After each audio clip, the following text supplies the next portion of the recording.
نحمدہ ونصلی علی رسولہ الکریم اما بعد۔ میرے محترم بزرگوں اور دوستو، سنت نبوی اور جدید سائنس، نماز پارٹ نمبر 10، سبق نمبر 10، دائمی خوبصورتی کا راز۔ حضرت شیخ پیر ذوالفقار احمد نقشبندی مدظ اللہ العالی فرماتے ہیں، نمازی آدمی کے چہرے پر تازگی رہتی ہے، کیونکہ نماز اور سجدے کی وجہ سے اس کی تمام شریانیوں میں خون پہنچتا رہتا ہے۔ آگے بھی ہم بتا چکے ہیں کہ شریانیوں سے مراد وہ باریک نسیں ہیں جس کے اندر صاف خون گھومتا رہتا ہے، پھرتا رہتا ہے۔ جو نماز نہیں پڑھتا اس کے چہرے پر ایک افسردگی، نا امیدگی سی پھیلی رہتی ہے۔ اس لیے حدیث پاک میں وارد ہے کہ جو نماز پڑھتا ہے اس کے چہرے پر صالحین کا نور ہوگا۔ عورتوں کا سجدہ اور واشنگٹن کا ڈاکٹر۔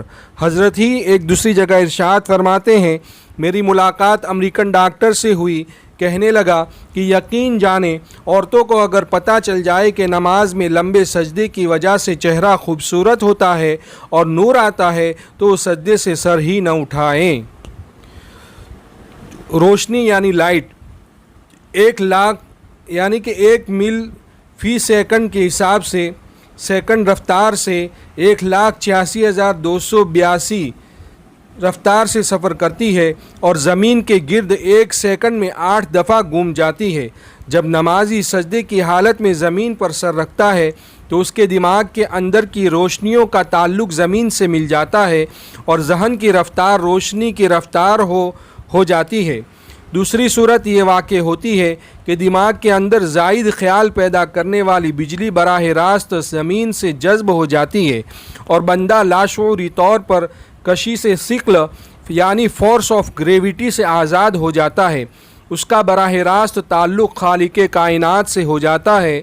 روحانی قوتیں اس حد تک بحال ہو جاتی ہیں کہ آنکھوں کے سامنے سے پردہ ہٹ کر اس کے سامنے غیب کی دنیا آ جاتی ہے۔ جب نمازی فضا اور ہوا کے اندر سے روشنیاں لیتا ہوا سر، ناک، گھٹنوں، ہاتھوں اور پیروں کی 20 انگلیاں قبلہ رخ زمین سے ملاتا ہوا سجدے میں چلا جاتا ہے تو جسم اعلیٰ یعنی اوپر والے جسم کا خون دماغ میں آ جاتا ہے اور دماغ کو تغذیہ یعنی غذا فراہم کرتا ہے۔ کیمیائی تبدیلیاں پیدا ہو کر انتقال خیال ٹیلیپیتھی کی صلاحیت اجاگر ہو جاتی ہے۔ سلام، کیونکہ نمازی کو سلام پھیرنے کے لیے سر دائیں بائیں کرنا پڑتا ہے اور ایسا کئی بار ایک نماز میں کرنا پڑتا ہے تو ایسا کرنے والا امراض قلب یعنی ہارٹ ڈیسیز اور اس کی اندرونی پیچیدگیوں سے ہمیشہ بچتا رہتا ہے اور بہت کم ان امراض میں مبتلا ہوتا ہے۔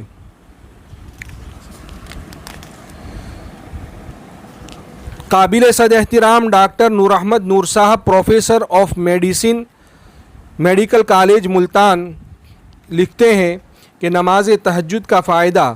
مایوسی یعنی ڈپریشن کے امراض کا علاج مغربی ڈاکٹروں نے ایک اور دریافت کیا ہے۔ یہ بات مجھے خیبر میڈیکل کالج کے ماہر نفسیات نے بتائی۔